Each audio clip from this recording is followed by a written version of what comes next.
ഞങ്ങൾ ഒരു പ്രാവശ്യം പോയോണ്ട് ഞങ്ങൾക്ക് വല്ലാതെ വഴിയും കാര്യങ്ങളൊന്നും അറിയില്ല. അപ്പം ഞങ്ങൾ ആൾക്കാരോട് ചോദിച്ചിട്ടാണ് ഞങ്ങൾ പോണത്.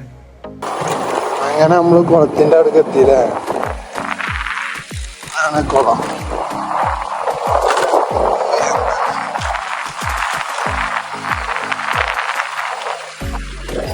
രാവിലെ 10 മണി മുതൽ വൈകുന്നേരം 4 മണി വരെ കുളത്തിൽ നീന്തൽ നിരോധിച്ചിരിക്കുന്നു. 6 മണിക്ക്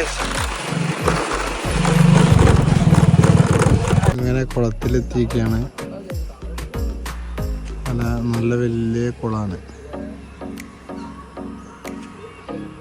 അങ്ങനെ കുളത്തേക്ക് ഇറങ്ങാൻ നിൽക്കുകയാണ്. അങ്ങനെ ഞങ്ങളെ കുളിയും കാര്യങ്ങളൊക്കെ കഴിഞ്ഞ്. അപ്പോൾ ഇന്നത്തെ വീഡിയോ ഇത്രയേ ഉള്ളൂ. ഇഷ്ടപ്പെട്ടാൽ like and subscribe. Thank you.